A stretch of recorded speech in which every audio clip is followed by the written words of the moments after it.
仮面の英雄、バットマン。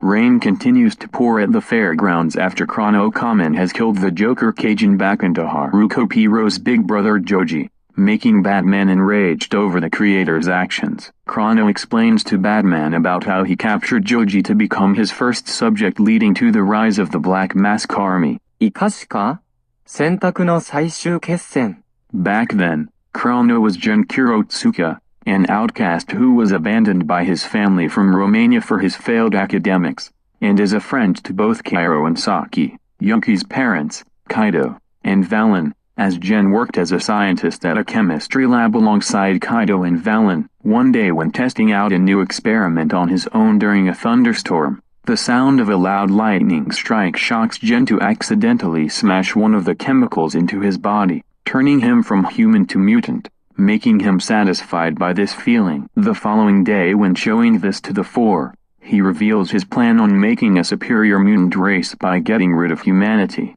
calling them weak. The parents and Kaito didn't accept this, and later when finding out Jen is creating the Black Mask Army, they along with Valen, who volunteer to go with him, decide to hunt him down with help from police. When they invaded Jen's created BMA base to prevent his goals, however, Valen betrayed his friends to serve Jen, who reintroduces as Krono Kamen before killing the couple while sparing Kaito to help him and Valen, who later becomes Professor Pig, create more mutants. Krono reveals that before the massacre, he kidnapped Joji after a circus show to get ready for bed, wanting to see Haruko suffer in despair and anxiety throughout the next decade of her lost brother, brainwashing and turning Joji into the Joker Cajun as subject number 1 to begin BMA's conquest, first by, alongside with the Mooks, who were kidnapped citizens that are brainwashed and turned mutant, killing the police that first invade their base. After those flashbacks and reveal, he uses a pistol to shoot out Joji's mutant and human bloods from the heart with a single shot.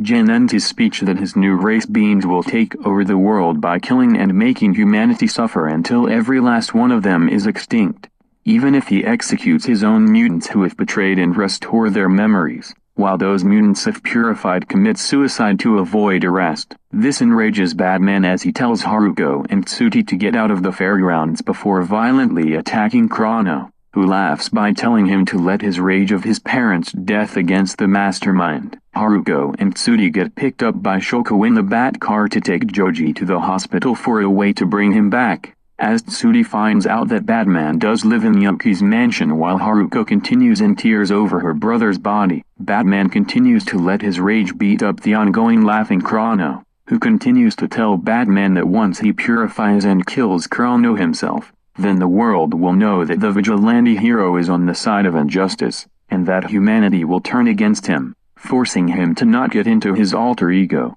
or worse, leave his own country so that people will be concerned over the Kurai Zaibatsu's president's disappearance from public view. The girls arrived at the hospital to bring back Joji as he's losing a lot of blood. With no other choice and doesn't care if she sacrifices herself, Haruka transfers her own blood to her brother, much to Tsuti's worry, but understands her friend's actions for her brother to be alive. Back at the fairgrounds, Batman manages to weaken Krono to use his grappling phone to purify the leader's mutant blood out of his heart, falling to the ground. That turns him back into Jen. Still raining, Batman slowly approaches and kneels towards Jen, holding his Battoman as Jen tells him to kill him and become the murderer and outcast of humanity. Like Jen, Batman aims his Battoman at Jen's heart to stab him, however drops the weapon and extracts the bat buckle from his waist, transforming into Yuuki Kurai, much to Jen's shock as to why Yuuki won't kill him, asking him if he's not going to avenge his parents. However, Yuuki tells Jen that the former understands not only his own suffering, but for everyone from what Jen and his group did to humanity, as Yuuki also understands Jen's suffering created from his parents. Yuuki became Batman to always serve justice for his business and the community, and that killing his parents' murderer, as well as Jen getting rid of humanity, for vengeance is wrong. Learning through all of this from his adventures, Yuuki reveals that compassion is the way for him to go up against the army by kindly understanding his people's griefs, including Haruko's, and tells Jen that he doesn't have that quality and treats not only humans as weak, but also his own creations as tools so that he will have world domination for himself. Yuuki then turns Jin around to get handcuffed before turning him front again by slapping him in the face as for a little revenge and for Jin to understand his actions, before pitying Jin for becoming an outcast. Just as the rain slowly stops to reveal the evening sunlight, police sirens are heard, resulting in Yuuki hiding somewhere safe so that the officers wouldn't see him as they pick up and put Jin inside the police car, taking him to jail for his conquest. The sunlight clears the clouds as Yuuki tells his parents that he finally avenged their deaths for justice and his people. The next morning, the doctor arrives to see if Joji's alive, as Haruko and Tsuti, who the two stayed for the night, pray that he's alive, using a stethoscope to hear Joji's heartbeat. The doctor can't hear his heartbeat and was shocked to find out that Joji's already dead, much to the girl's horror, and broke down into tears of despair. Suddenly, they get scared when someone shouts boo. It was actually Joji who played a trick on his sister into thinking he's dead, as the doctor also played along. This causes Haruka to cry to not do that as it will scare her to death before hugging her brother in tears of joy, with the latter thanking his little sis for her blood as he too hugs her now that they're reunited after a decade ago, much to Tsuti's happiness. The following month later,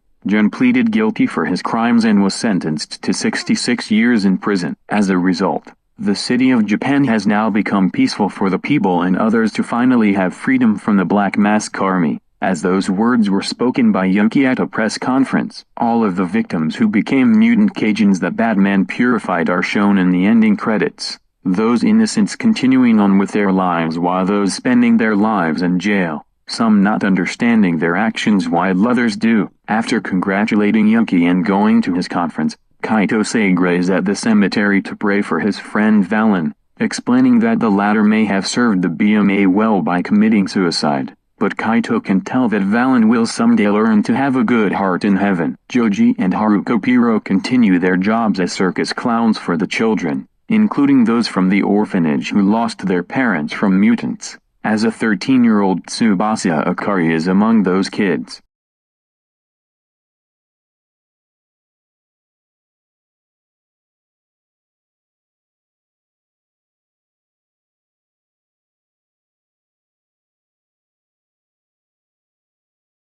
After the ending credits, by returning to the orphanage, Tsubasa gets encountered by two government officials who assign him to become the leader of recruiting teenagers to form a special superhero team under the name Titans, explaining to him that the other side of Japan is in danger from a greater threat that only Batman can't defeat under the officials' prediction. Understanding this now that the orphans are happy from BMA's crimes leading to having new homes, and wanting to continue Batman's legacy, Tsubasa agrees on the task, telling the officials to call his superhero name Robin. With the Black Mask Army's ambitions prevented, Yuuki gets to spend the holidays in peace. However, he confronts the last remaining mutant Cajun, subject number 9, Catwoman, who he tried to stop her back when she goes after things that are pretty like jewels. Will Batman stop Catwoman from stealing Christmas?